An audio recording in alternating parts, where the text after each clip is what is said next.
नमस्कार दोस्तों, teaching with Shivam में आप सभी का हार्दिक स्वागत है। रीट एग्जाम 2025 पर्यावरण ईबीएस विषय वन शॉट एक नजर सब क्लियर। आइए देखते हैं, बहुत ही महत्वपूर्ण फैक्ट है भाई, यहां से प्रश्न बाहर नहीं जाएगा। जैसे हम बात करें भीलवाड़ा, अब भीलवाड़ा की बात करें तो भीलवाड़ा को राजस्थान का मैनचेस्टर कहा जाता है। पूछेगा भाई राजस्थान का मैनचेस्टर किसे कहा जाता है, तो भीलवाड़ा को कहा जाता है। और जब मैनचेस्टर की बात करें, क्यों कहा जाता है मैनचेस्टर? वस्त्र नगरी के कारण, क्योंकि यहां पर कहा है वस्त्र नगरी। तो भीलवाड़ा को राजस्थान का मैनचेस्टर कहा जाता है, वस्त्र नगरी कहा जाता है, और भीलवाड़ा को टेक्सटाइल सिटी भी कहा जाता है। तो तीनों के तीनों महत्वपूर्ण है भाई, टेक्सटाइल सिटी, वस्त्र नगरी, मैनचेस्टर। किसको भैया? भीलवाड़ा। सीसा जस्ता की खान कहां पर भैया? भीलवाड़ा में। और फूलडोल मेला कहां लगता है भैया? तो भीलवाड़ा के अंदर लगता है। कहां पर? फूलडोल मेला भीलवाड़ा के अंदर लगता है। अगर हम बात करें भाई, जो फूलडोल मेला है वो शाहपुरा में भी लगता है। कहां पर? शाहपुरा। आइए भाई नेक्स्ट आगे देखते हैं। अगला है भैया जैसलमेर। अब जैसलमेर क्यों प्रसिद्ध है भैया? तो जैसलमेर की बात करें तो यहां पर क्या है? सोनार दुर्ग है। क्या है? सोनार दुर्ग या सोनारगढ़। पूछ ले आपसे, सोनारगढ़, सोनार दुर्ग कहां पर है? तो जैसलमेर के अंदर है। और इसे भैया स्वर्ण नगरी कहा जाता है। क्या कहा जाता है? स्वर्ण नगरी कहा जाता है। और जैसलमेर कोई गलियों का शहर और हवेलियों की नगरी। तो गलियों का शहर, हवेलियों की नगरी, स्वर्ण नगरी, सोनार दुर्ग, सोनारगढ़ किसे कहा जाता है भैया? सब जैसलमेर को ही कहा जाता है।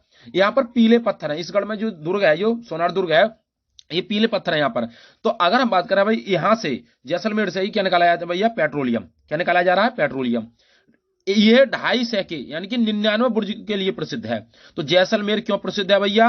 99 बुर्ज के लिए, क्योंकि सोनार दुर्ग में क्या है भैया? 99 बुर्ज है, इसलिए प्रसिद्ध है भाई। तो सोनारगढ़, सोनार दुर्ग, स्वर्ण नगरी, गलियों का शहर, हवेलियों की नगरी किसे कहा जाता है? जैसलमेर को कहा जाता है। और गौड़ावण पक्षी भी यहाँ पर पाया जाता है। कौन सा? गौड़ावण पक्षी, जो राजस्थान का राजकीय पक्षी है। आइए आगे देखेंगे गौड़ावण पक्षी के बारे में। आगे जोधपुर। अब जोधपुर क्या है भैया? तो जोधपुर की बात करें तो सूर्य नगरी किसे कहा जाता है? जोधपुर को कहा जाता है। ब्लू सिटी किसे कहा जाता है? जोधपुर को कहा जाता है। और पश्चिमी राजस्थान का प्रवेश द्वार किसे कहा जाता है? तो वो भी जोधपुर को कहा जाता है। मेहरानगढ़ दुर्ग, मेहरानगढ़ दुर्ग, मेहरानगढ़ दुर्ग कहां पर है भैया? जोधपुर के अंदर है। और इसे मेहरानगढ़ दुर्ग को ही चिड़िया टूक के नाम से जाना जाता है। किसके नाम से? चिड़िया टूक। मेहरानगढ़ को भी क्या कहते हैं? सूर्यगढ़ कहा जाता है। मारवाड़ का सिरमौर कहा जाता है। तो पूछ ले आपसे भाई, मारवाड़ का सिरमौर क्या है? तो मेहरानगढ़ है। मेहरानगढ़ को ही चिड़िया टूक के नाम से जाना जाता है, और इसी को सूर्यगढ़ कहा जाता है। अब हम बात करें क्यों? क्योंकि जो मेहरानगढ़ का दुर्ग है, इसे टाइम्स पत्रिका में एशिया का सबसे सर्वश्रेष्ठ, यानी एशिया का सर्वश्रेष्ठ दुर्ग कौन सा है टाइम्स पत्रिका के अनुसार? तो वो है मेहरानगढ़ दुर्ग है भाई, जिसे कहा जाता है चिड़िया टूक। पश्चिमी राजस्थान का प्रवेश द्वार जोधपुर, सूर्य नगरी जोधपुर, और ब्लू सिटी जोधपुर। आइए भाई अगला देखते हैं। अगला क्या है? नेक्स्ट अगला है भैया गौड़ावण पक्षी। अब गौड़ावण पक्षी की बात करें तो राजस्थान का राजकीय पक्षी आपसे पूछ ले, राजस्थान का राजकीय पक्षी आपसे पूछ ले तो कौन सा भैया? गौड़ावण है। 1981 में इसे भाई घोषित किया गया था भैया। इसका जो वैज्ञानिक नाम है वो है आर्डियोटिस नाइग्रीसेप्स, आर्डियोटिस नाइग्रीसेप्स। और इसी को ग्रेट इंडियन बस्टर्ड भी कहा जाता है। किसको? गौड़ावण पक्षी को। और इसी के अन्य नाम और कौन कौन से भैया? तो सोहन चिड़िया किसको कहा जाता है? गौड़ावण पक्षी को। महासारंग किसे कहा जाता है? गौड़ावण पक्षी को। घोरार किसे कहा जाता है? ये भी इसी को कहा जाता है। हुकना शर्मिला पक्षी है ये। तो आपसे अलग पूछेगा, सोहन चिड़ैया, महासारंग, घोरार, हुकना, शर्मिला, ये सब किसके नाम है? गौड़ावण पक्षी के नाम है। अगर वैज्ञानिक नाम पूछ ले तो आर्डियोटिस नाइग्रीसेप्स इसका वैज्ञानिक नाम है। 1981 में ये बना था भाई। आइए नेक्स्ट आगे अगला देखते हैं भैया। मेला। अब मेला से प्रश्न जरूर पूछेगा भैया। तो अंबाजी का मेला कहां पर लगता है? गुजरात के अंदर। मांग मेला उत्तर प्रदेश प्रयागराज के अंदर। नैना देवी मेला हिमाचल प्रदेश के अंदर। बेणेश्वर मेला कहां पर? राजस्थान डूंगरपुर के अंदर भैया। पुष्कर मेला ऊंटों के लिए प्रसिद्ध है, अजमेर के अंदर। और खेजड़ी मेला जोधपुर के अंदर। तो खेजड़ी पूछ ले तो जोधपुर, पुष्कर पूछे तो अजमेर, बेणेश्वर पूछ ले तो राजस्थान डूंगरपुर, नैना देवी पूछे तो हिमाचल प्रदेश, और मांग पूछे मांग मेला तो उत्तर प्रदेश, और अंबाजी गुजरात के अंदर। एक मेला जरूर पूछेगा भैया। आइए आगे देखते हैं। नागौर, यहां से प्रश्न जरूर पूछेगा भाई। नागौर, अगर सबसे ज्यादा जिलों से सीमा साझा कौन करता है? वो करता है नागौर। राजस्थान का ऐसा कौन सा जिला है जो सबसे ज्यादा सीमा साझा करता है अपनी? तो कितने? 7 जिलों से करता है। कौन कौन सा है भैया? नागौर। कौन सा है? नागौर। कौन कौन से? तो जोधपुर से, बीकानेर से, चूरू से, सीकर से, जयपुर, अजमेर और पाली। जोधपुर, बीकानेर, चूरू, सीकर, जयपुर, अजमेर और पाली से नागौर अपनी सीमा साझा करता है। अगर यहां पर ऑप्शन में पूछ ले भैया पाली वाला, पाली जिला 8 जिलों से अपनी सीमा साझा करता है। कौन सा? पाली। वो ऑप्शन के अकॉर्डिंग जाएंगे तो किस किस से करता है? जोधपुर है, नागपुर है, अजमेर है, राजसमंद है, जालौर है, सिरोही है, बाड़मेर है, उदयपुर है। इससे पाली अपनी सीमा साझा करता है, पाली जिला। नागौर में भी जिप्सम पाया जाता है। नागौर में क्या पाया जाता है? ये जिप्सम, जिप्सम। आइए नेक्स्ट अगला क्वेश्चन देखते हैं भाई। भरतपुर। अब भरतपुर क्यों प्रसिद्ध है भैया? तो केवला घाना पक्षी अभ्यारण्य कहां पर है भैया? तो केवला घाना पक्षी अभ्यारण्य कहां पर है भैया? भरतपुर के अंदर स्थित है। रामसर नमभूमि, यानी कि रामसर नमभूमि सूची में शामिल किया गया 1981 ईस्वी में। किसको? केवला घाना पक्षी अभ्यारण्य के लिए। विश्व धरोहर सूची में शामिल किया गया कब? 1985 में। किसको? केवला घाना पक्षी अभ्यारण्य के लिए। और इसे पक्षियों का स्वर्ग भी कहा जाता है। किसको? केवला घाना पक्षी अभ्यारण्य को पक्षियों का स्वर्ग भी कहा जाता है। आइए नेक्स्ट अगला, बाड़मेर। अब बाड़मेर क्या है भैया? तो इसे थार नगरी कहा जाता है और पेट्रोलियम यहां से ही निकाला जाता है। कहां से? बाड़मेर से पेट्रोलियम निकाला जाता है और इसे थार नगरी के नाम से जाना जाता है। उदयपुर। अब उदयपुर की बात करें तो भैया सीसा जस्ता की खान कहां पर है? उदयपुर के अंदर स्थित है। चांदी कहां पर है भैया? ये भी उदयपुर के अंदर है। रॉक फॉस्फेट, ये खान है भैया उदयपुर के अंदर। सीसा जस्ता की खान है, चांदी की खान है, रॉक फॉस्फेट है। ये सब कहां पर है? उदयपुर के अंदर स्थित है। झीलों की नगरी किसे कहा जाता है? पूछेगा आपकी, यही आएगा भैया झीलों की नगरी। तो झीलों की नगरी किसे कहा जाता है? उदयपुर को। और यहां पर भैया क्या है? राजस्थान का कश्मीर किसे कहा जाता है? उदयपुर को। पूर्व का वेनिस किसे कहा जाता है? उदयपुर को। माउंट फाउंटेन का शहर, तो माउंटन फाउंटेन का शहर उदयपुर। पूर्व का वेनिस उदयपुर। राजस्थान का कश्मीर उदयपुर। झीलों की नगरी उदयपुर। सीसा जस्ता की खान उदयपुर। और चांदी और रॉक फॉस्फेट की चट्टान ये भी कहां पर है भैया? खान है, उदयपुर के अंदर स्थित है। और यहां पर एक मिल है भैया, शुगर मिल्स, चीनी की यहां पर मिल्स है। 1976 में ये लगाई गई थी। आइए आगे देखते हैं। अगला क्या है भैया? अजमेर। अब अजमेर को भारत का मक्का कहा जाता है। राजस्थान का हृदय किसे कहा जाता है भैया? अजमेर को कहा जाता है राजस्थान का हृदय। घड़ियों का शहर, तो भैया घड़ियों का शहर किसे कहा जाता है? घड़ियों का शहर कह ले, राजस्थान का हृदय कहे, भारत का मक्का कहे, ख्वाजा साहब की नगरी कहे, बात एक ही है। कौन हो जाएंगे जी साहब? अजमेर हो जाएगा। अजमेर हो जाएगा। भारत का मक्का, राजस्थान का हृदय, घड़ियों का शहर, ख्वाजा साहब की नगरी, कौन हो जाएगा? अजमेर। यहां पर टंगस्टन पाया जाता। क्या पाया था? टंगस्टन। आइए नेक्स्ट आगे देखते हैं। अगला क्या? जयपुर। अब जयपुर को क्या कहा जाता है भैया? तो गुलाबी या पिंक सिटी किसे कहा जाता है? जयपुर को कहा जाता है। इसे पूर्व का पेरिस कहा जाता है। तो पूर्व का पेरिस किसे कहा जाता है? जयपुर को। इसे रतन नगरी के नाम से जाना जाता है। तो रतन नगरी किसे कहा जाता है? जयपुर को। और हेरिटेज सिटी, ये क्या भैया? हेरिटेज सिटी किसे कहा जाता है? जयपुर को। तो हेरिटेज सिटी जयपुर, रतन नगरी जयपुर, पूर्व का पेरिस जयपुर, गुलाबी या पिंक सिटी जयपुर को कहा जाता है भाई। नेक्स्ट आइए आगे देखते हैं। राजस्थान का राजकीय पशु, तो वन्य जीव के अनुसार पूछ ले, यानी कि जंगली जानवरों के हिसाब से पूछे तो आपसे भैया क्या वन्य जीव पूछे तो चिंकारा है। क्या भैया? चिंकारा है राजकीय पशु। नाम है इसका गजेला। घोषित कब किया गया? 1981 में। कब किया गया घोषित? 1981 में। राज्य के पशु, अरे पशुधन श्रेणी के हिसाब से पूछे, पशुधन श्रेणी के हिसाब से पूछे तो वो ऊंट है भैया। इसे रेगिस्तान का जहाज कहा जाता है। घोषित कब किया गया? ये 19 सितंबर 2014 को ये घोषित किया गया भैया। आइए नेक्स्ट अगला क्वेश्चन है भैया वृक्ष। अब वृक्ष की बात करें तो खेजड़ी वृक्ष है भैया। क्या? खेजड़ी वृक्ष। 31 अक्टूबर 1983 को ये क्या किया गया भैया? 31 अक्टूबर 1983 को खेजड़ी वृक्ष को राष्ट्रीय यानी कि राज्य की वृक्ष बनाया गया राजस्थान के अंदर।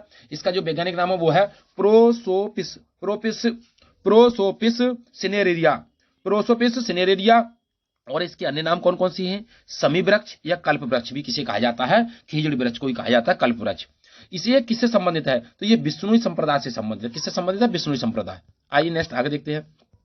अगला है तेजाजी। अब तेजाजी कौन है भैया? तो लाछा गुजरी का संबंध किससे है भैया? तेजाजी से।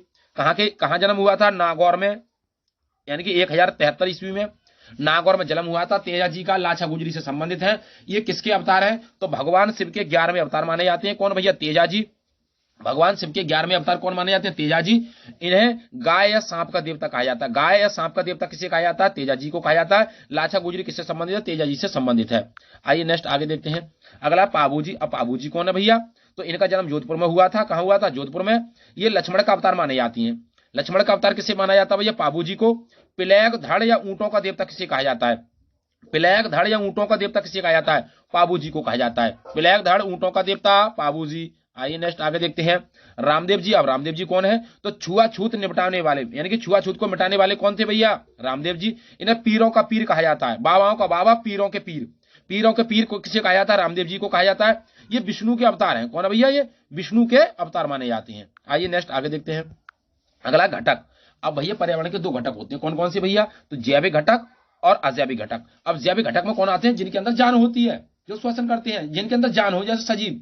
और अजैविक के अंदर जिसके अंदर जान ना हो भैया, सीधी सी बात है। तो जैविक पेड़ पौधे, पादप, मानव, जीव जंतु, जीवाणु, ये सब क्या जैविक घटक के अंतर्गत आती हैं। यहां से 1% सॉलिड पूछेगा भैया, 101%। अजैविक घटक वायु है, मैदान है, सूर्य का प्रकाश है, नदियां हैं, ताप है, हवा है, पहाड़ है, मृदा है, वर्षा, ये सब किसके आते हैं? अजैविक घटक के अंतर्गत आते हैं। आइए नेक्स्ट आगे देखते हैं अगला कह रहा है एंजाइम। अब एंजाइम क्या है भैया? तो लार में कौन कौन से एंजाइम पाए जाते हैं? तो टाइलिन है, एमाइलेज है और लाइसोजाइम। तो टाइलिन, एमाइलेज और लाइसोजाइम ये लार में पाए जाते हैं एंजाइम। पेनक्रियाज, अग्नाशय में कौन कौन से एंजाइम पाए जाते हैं? तो लेट, यानी कि लाइपेज, एमाइलेज और ट्रिप्सिन। लाइपेज, ट्रिप्सिन और एमाइलेज ये कहां पाए जाते हैं भैया? अग्नाशय पेनक्रियाज के अंदर। आइए नेक्स्ट आगे देखते हैं अगला है स्रोत। अब स्रोत कौन कौन से भैया? तो नवीनकरणीय स्रोत और अनवीनकरणीय स्रोत। नवीनकरणीय स्रोत और अनवीनकरणीय स्रोत, इन्हें कहते हैं भैया परंपरागत यानी कि गैर परंपरागत स्रोत। तो नवीनकरणीय की बात करें तो कभी ना समाप्त होने वाले ऐसे स्रोत, तो कभी ना समाप्त होने वाले, जैसे सौर ऊर्जा है, भूतापीय ऊर्जा है, ज्वार ऊर्जा है, पवन ऊर्जा है, जल विद्युत है। तो ये कैसे स्रोत हैं? ये नवीनकरणीय स्रोत हैं। कैसे हैं? नवीनकरणीय। और अनवीनकरणीय स्रोत कौन कौन से भैया? जैसे कोयला है, पेट्रोलियम है, प्राकृतिक गैस, ये कैसे हैं? अनवीनकरणीय स्रोत है। आइए नेक्स्ट आगे देखते हैं अगला है राजस्थान। अब राजस्थान की बात करें तो राज्यसभा में कितने सदस्य हैं? तो 10 सदस्य। राज्यसभा पूछ ले 10 सदस्य। कार्यकाल राज्यसभा का 6 वर्ष का होता है। लोकसभा पूछे राजस्थान में लोकसभा में कितने सदस्य हैं भैया? तो 25 सदस्य हैं। कार्यकाल 5 वर्ष का है। विधानसभा में पूछे तो भाई 200 सदस्य हैं। अब एक बार फिर राज्यसभा में पूछे, राजस्थान के अंदर बात चल रही है भैया। राज्यसभा में 10 सदस्य, कार्यकाल 6 वर्ष, लोकसभा में 25 सदस्य, कार्यकाल 5 वर्ष, विधानसभा में 200 सदस्य। अगर हम बात करें भाई अधिकतम संख्या कितनी होती है भाई? राज्यसभा में सदस्यों की संख्या अधिकतम कितनी हो सकती है? तो 250। वर्तमान में कितनी है? 245। और भैया 12 सदस्य जो है वो राष्ट्रपति द्वारा मनोनीत किए जाते हैं। तो राष्ट्रपति द्वारा कितने सदस्य मनोनीत किए जाते हैं? तो 12 किए जाते हैं। और राज्यसभा का पदेन सभापति कौन होता है? तो वो होता है उपराष्ट्रपति। आइए नेक्स्ट आगे देखते हैं अगला है जैव विविधता हॉटस्पॉट। अब जैव विविधता हॉटस्पॉट कहां पर है भैया? तो विश्व में तो भैया 36 है, भारत में 4 है। कौन कौन से? ये ध्यान रखना भाई। पश्चिमी घाट है, हिमालय है, इंडो बर्मा है भैया, और सुंडालैंड। तो सुंडालैंड, इंडो बर्मा, हिमालय, पश्चिमी घाट, ये 4 है। एक प्रश्न यहां से पूछेगा भैया कौन सा हॉटस्पॉट नहीं है, ऐसा करके पूछेगा। ये है। तो जैव विविधता के हॉटस्पॉट कौन कौन से भैया? पश्चिमी घाट, हिमालय, इंडो बर्मा, सुंडालैंड। अगर हम बात करें जैव विविधता दिवस कब मनाया जाता है तो 22 मई को जैव विविधता दिवस मनाया जाता है। जैव विविधता शब्द किसने दिया था? तो वाल्टर सी रोसेन ने दिया था, वाल्टर सी रोसेन ने। और सबसे ज्यादा जैव विविधता कहां पाई जाती है? तो केरल की शांत घाटी में पाई जाती है। आइए नेक्स्ट अगला भैया अगला है चीनी मिल। अब चीनी मिल कहां पर है? राजस्थान के अंदर पूछा। चीनी मिल कहां कहां है? कौन कौन सी? 4 है भैया। कौन कौन सी देखे? तो दी मेवाड़ भोपाल सागर जो चित्तौड़गढ़ में है। दी मेवाड़ भोपाल सागर चित्तौड़गढ़ के अंदर स्थित है। ये पहली प्रथम यानी राजस्थान की प्रथम चीनी मिल है। 1932 में इसकी स्थापना हुई थी। स्टेट गंगानगर चीनी मिल ये गंगानगर में है भैया। 1937 में इसकी स्थापना हुई थी। और केशो राय पाटन ये सहकारी है। कैसी है? केशो राय पाटन ये सहकारी है चीनी मिल। तो इसकी स्थापना कहां हुई थी? ये 1965 में हुई थी बूंदी में। कहां पर? बूंदी में। वर्तमान में क्या है? ये बंद है भैया। उदयपुर की बात करें तो उदयपुर में है उदयपुर शुगर मिल्स। ये 1976 में इसकी स्थापना हुई थी। तो ये 4 है भैया। दी मेवाड़ भोपाल सागर चित्तौड़गढ़, स्टेट गंगानगर, केशो राय पाटन सहकारी बूंदी के अंदर, उदयपुर शुगर जो है वो 1976 में इसकी स्थापना की गई थी। तो ये तो चीनी की मिल है। तो उम्मीद करता हूं दोस्तों ईवीएस से संबंधित जो महत्वपूर्ण फैक्ट थे आपको अच्छे लगे होंगे। वीडियो आपको अच्छी लगी हो तो वीडियो को ज्यादा से ज्यादा शेयर करें, लाइक करें।